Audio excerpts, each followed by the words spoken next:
I love it. I love it. Oh my god. Literally stop. Literally, society. Wait a minute. This is kind of eating. I will eat it up nonetheless. Hi everybody. Welcome back to my YouTube channel. Is back talking about books. And I haven't been on this channel for a while. I got sick. Ever since I got COVID in like 2019. Every time I get sick, it affects my throat. So I tried not to talk a lot, and I talk a lot. So it's really hard for me, okay? And then it's summer. I was very busy, and I just didn't upload YouTube videos. But I do want to say, before we get into it, thank you so much for all of the love I've been getting on this channel. I feel it a little bit more recently. I think one of my videos got over 10,000 views. That is a lot for me. That is a lot for me, so I just want to say thank you so much. I don't know why it had to be the Haunting Adeline video.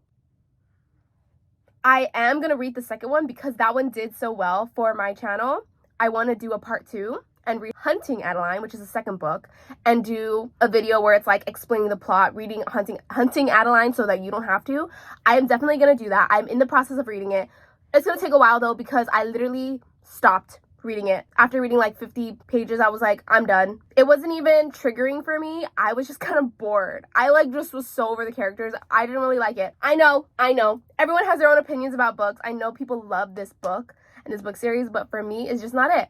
And that's the beauty of having opinions, right? And so today, I think I just kind of wanted to do a little discussion, podcast, just have a little talk. It's the middle of the year. Talk about my goals, our goals, maybe as readers, just humans and people in general. So this year, I just wanted to do an overall, my half year reading wrap up. I had a goal of reading 52 books this year, which is around 1 book a week. Last year, I surpassed it. I read around 60 plus.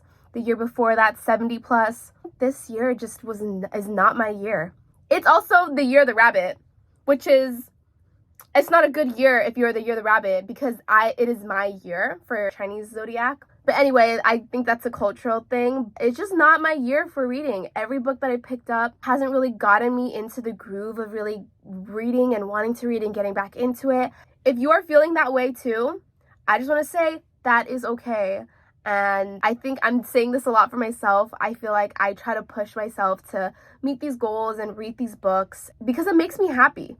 And then it goes through a whole cycle of wanting to read, feeling sad that you're not doing it, and then just hating yourself for not pushing yourself to do it. And then it becomes a vicious cycle because when you feel sad about not doing something, it makes you not want to do anything. And then that's kind of where the depression cycle kind of starts and begins. And yeah, I just want to say that it is okay to have those types of years.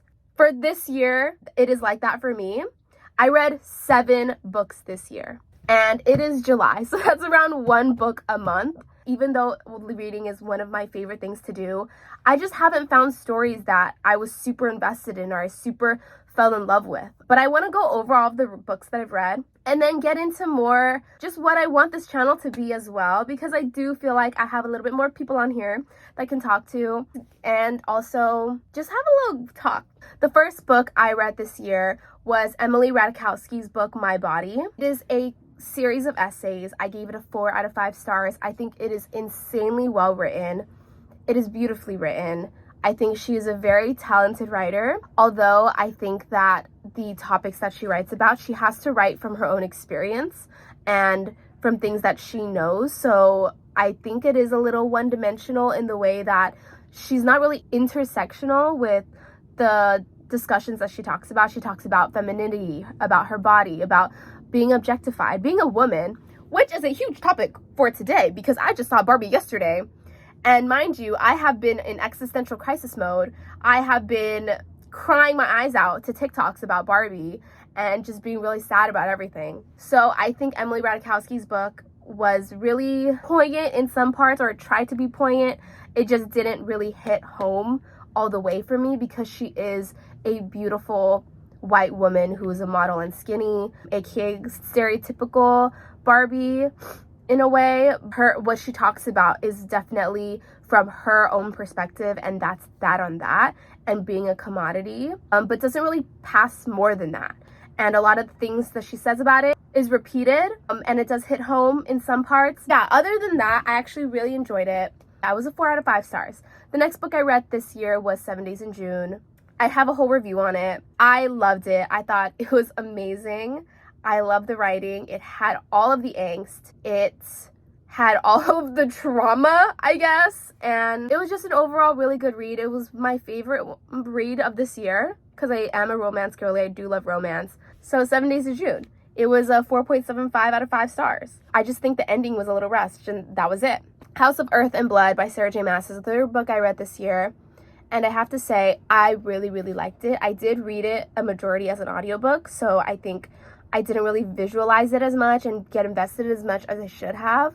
But other than that, really solid read. I gave it like a 4.5 out of 5 stars. The plot was so good. The world building, I still don't understand it, to be honest. I really do not understand it, but I had a lot of fun reading it, so that's that on that. Every Summer After, I gave it a 4 out of 5 stars. That was the next book that I read. It was so fun, so messy, so chaotic. Cheater vibes in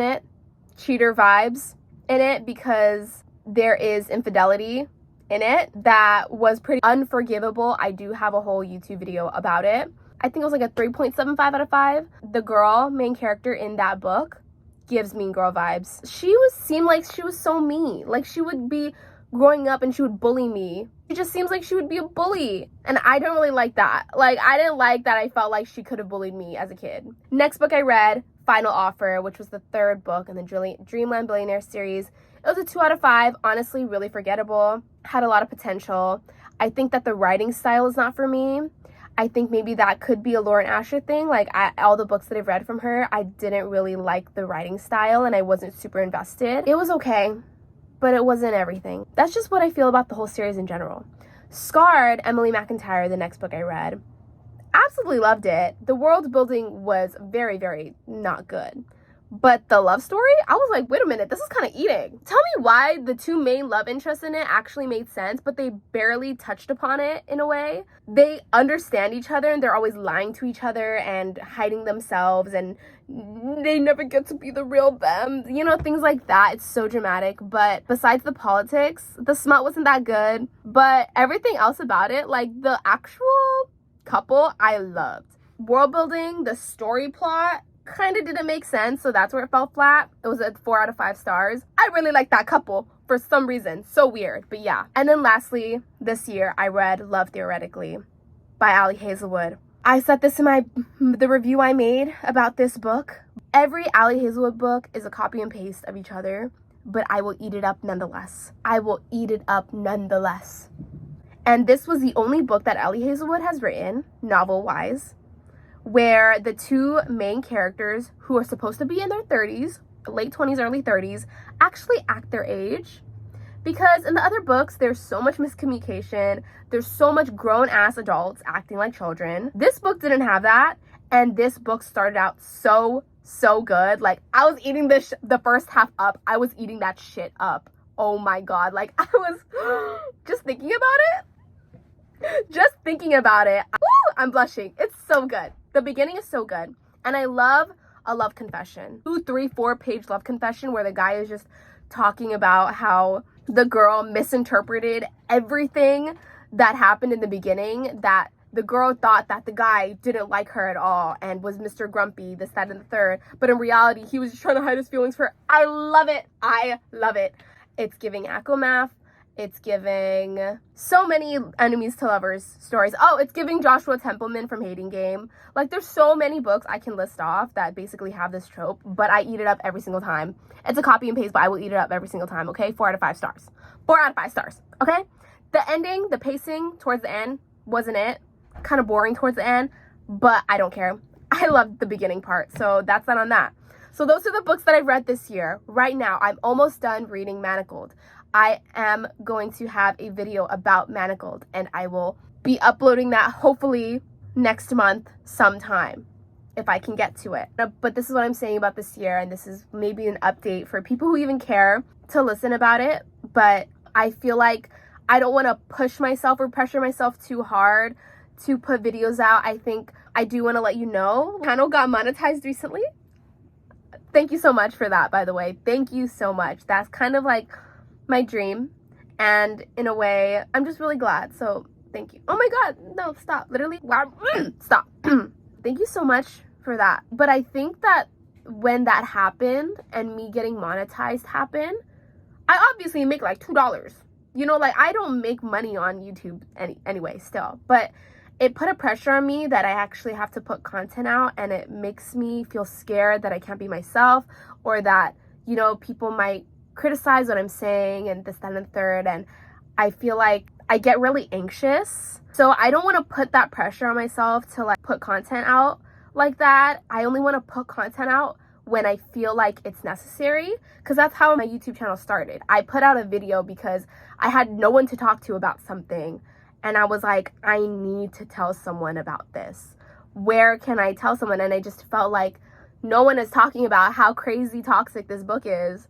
I feel like I just have to tell somebody, and that's where my first YouTube video came from. And I feel like I don't want to pressure myself to post YouTube videos if I feel like they aren't good or aren't important enough to post about. Like, I don't want to just overpopulate bad content, if that makes sense. For example, Netflix keeps putting out thing after thing after thing just to fill the content void, but I want to put things where I feel at least a little bit proud of it. And I know that the more content you do post, the more your algorithm helps it out and will grow your channel and things like that. But I kind of want YouTube to still be fun for me, so I keep trying to force myself and push myself to post videos.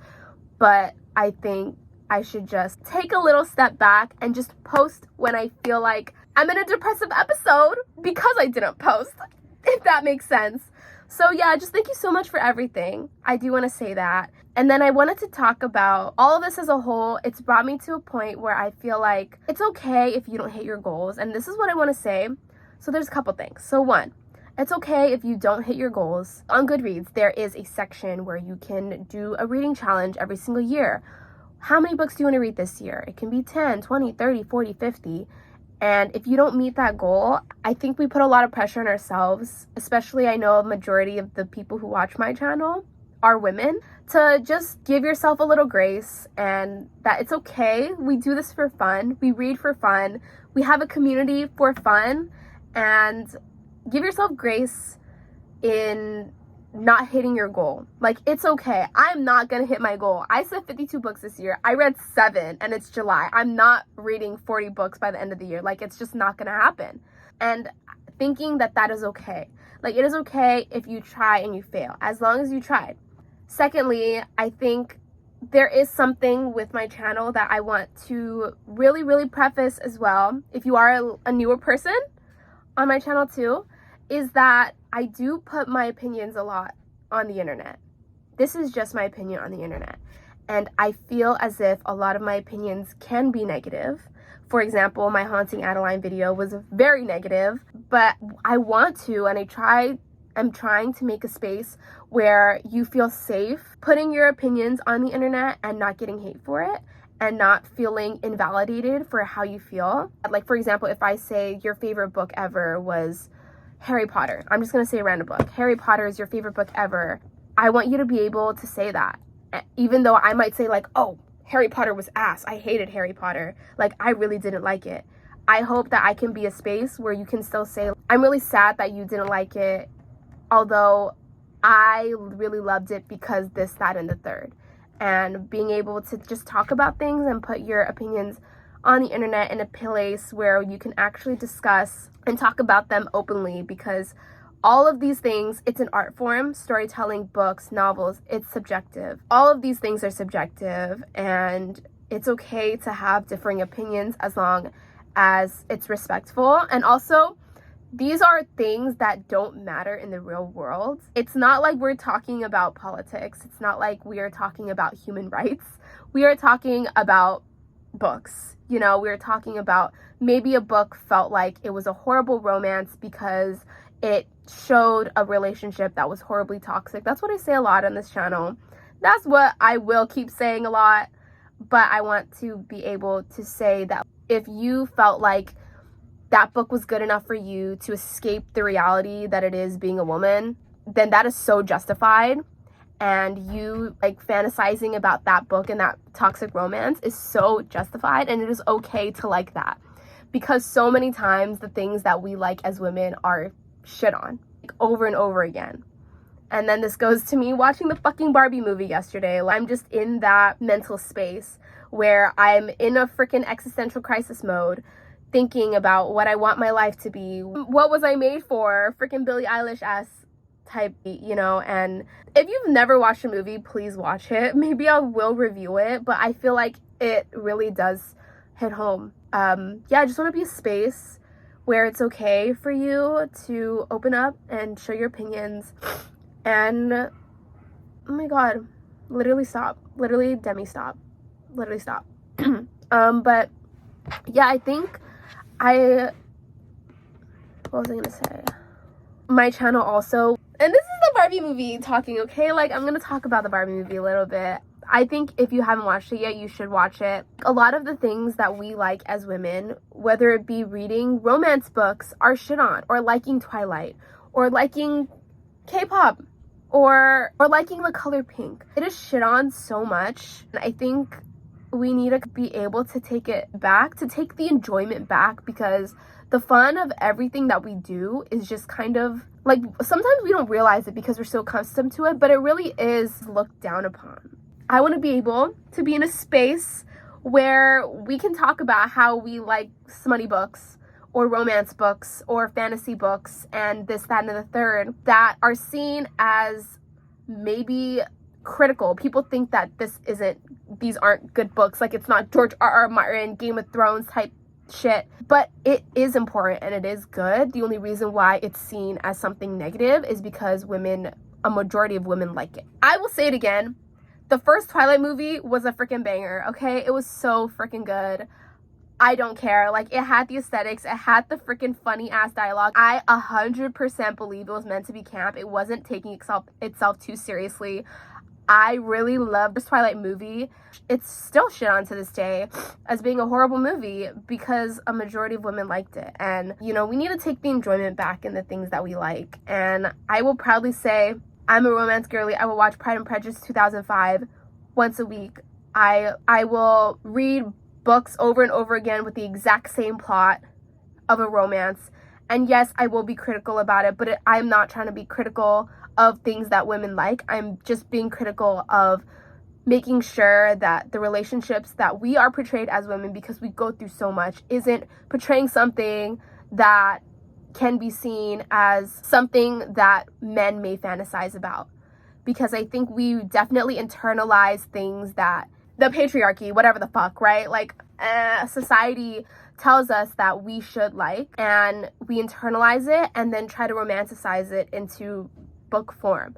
And that's kind of something that I talked about for my first very YouTube video. Something that I really wanted to prevent is making sure that, like, if you really think about it, if the exact same book was written, but it was written and the name of the author was a man, the exact same thoughts that is being portrayed, but in a male head, like, we would see it as so horrible. And yeah, that's kind of just all I wanted to say. That was a huge ramble, but for me it's important, and I know this is like a really random YouTube video. It doesn't really have a huge, it's just kind of an overall, this is my fucking podcast type shit, okay? Like, I've always wanted to have a podcast because I talk too much, but I didn't know how to post on Spotify or anything like that, so I was thinking of putting it on YouTube. Never did it. But yeah, that's just kind of what I wanted to discuss, and I just thank you so much for watching, and I really want to know your thoughts about everything that I said. Please look out for my next video. I'm hoping it's gonna be a big book video about manacles. If it's not about manacles, it'll probably be reviews or recs about other stuff. I did just get Happy Place by Emily Henry, things like that. So yeah, just thank you so much for watching. Thank you for being here. I read all of your comments and I really appreciate them, and I appreciate you guys. And catch me on Threads because my Twitter got hacked like 3 years ago. Catch me on Instagram, Goodreads, YouTube. I have a vlog channel. Thank you so much for watching. I love you all so much. And tell me if you watched the Barbie movie because I need to talk about it with people. I already talked too much to my friends about it. So please, let me know your thoughts about it. Thank you so much for watching, and I will catch you in the next one.